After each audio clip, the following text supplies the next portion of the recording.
Good morning. I'm Pastor Corby Johnson, and I'm so glad you found me here for devotions in the Proverbs.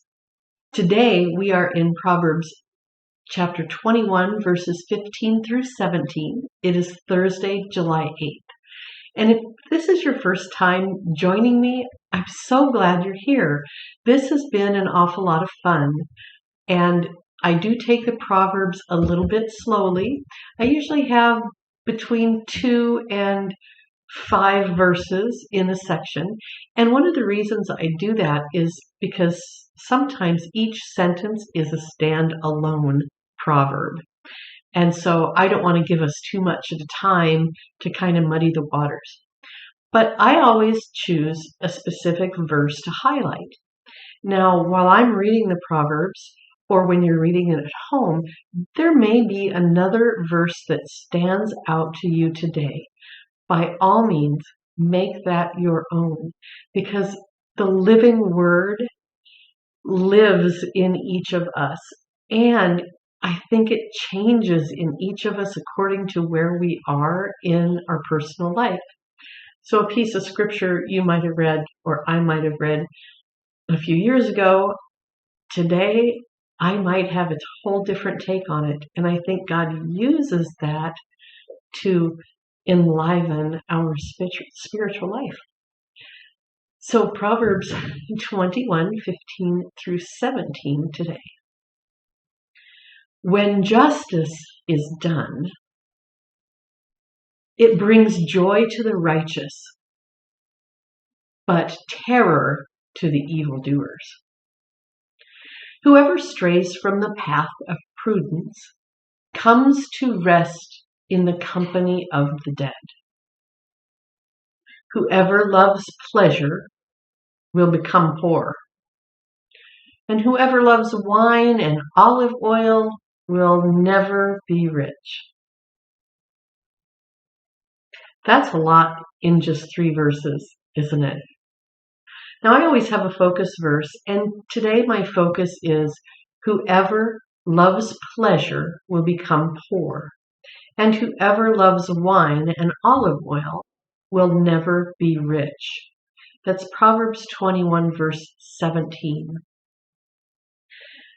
So the next part of our time together, I'll have a time for you to imagine an activity and an action. So I want you to imagine idling. You know, when you're driving your car and you put it in neutral, doesn't matter how much you rev up the car or how wild you get trying to steer, nothing happens. You are just stuck in that position.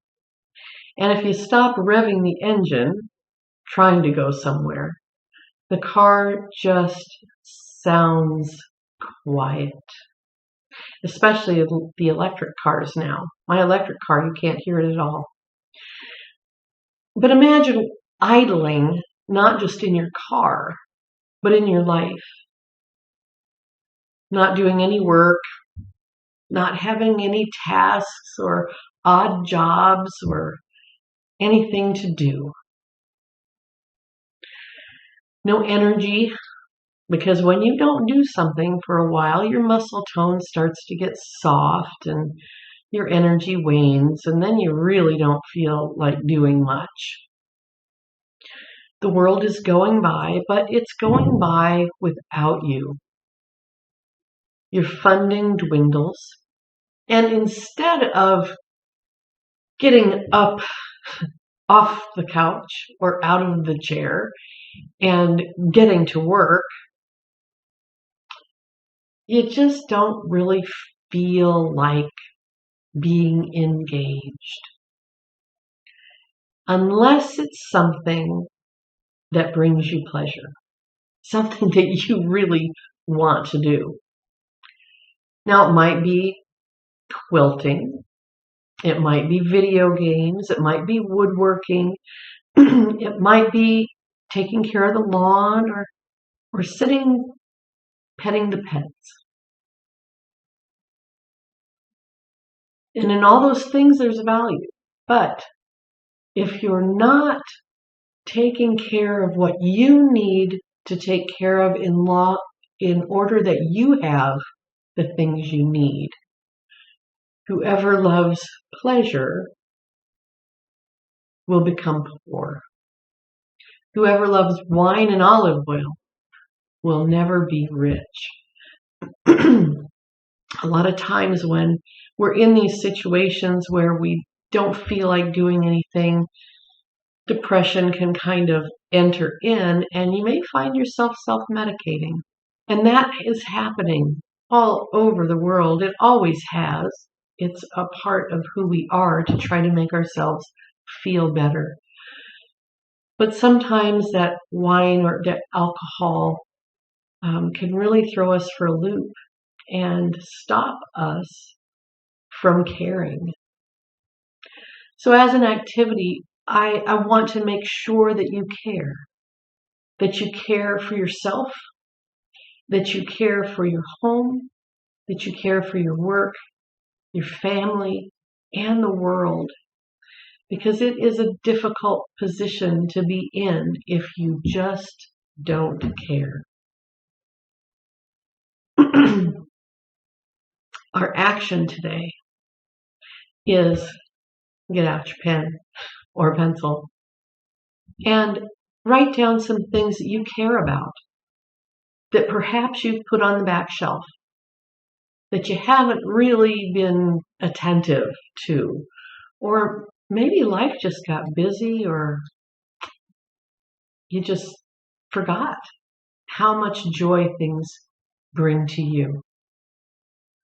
When justice is done, it brings joy to the righteous. Joy to the righteous, but terror to the evildoers or the idlers. So my friends, until we meet again, I hope and pray that you would find that little spark of the divine, that little piece of joy that perhaps you've been missing. Love pleasure, but don't live in it all the time. Love the glass of wine and the olive oil, but don't let it control you and your life. Thanks for joining me today. I am so glad to be your pastor. You're welcome to drop me a line or give me a call. I'm at the United Methodist Church in Safford, Arizona, and I would love to meet you online, on the phone, or even in person. Hope to see you soon.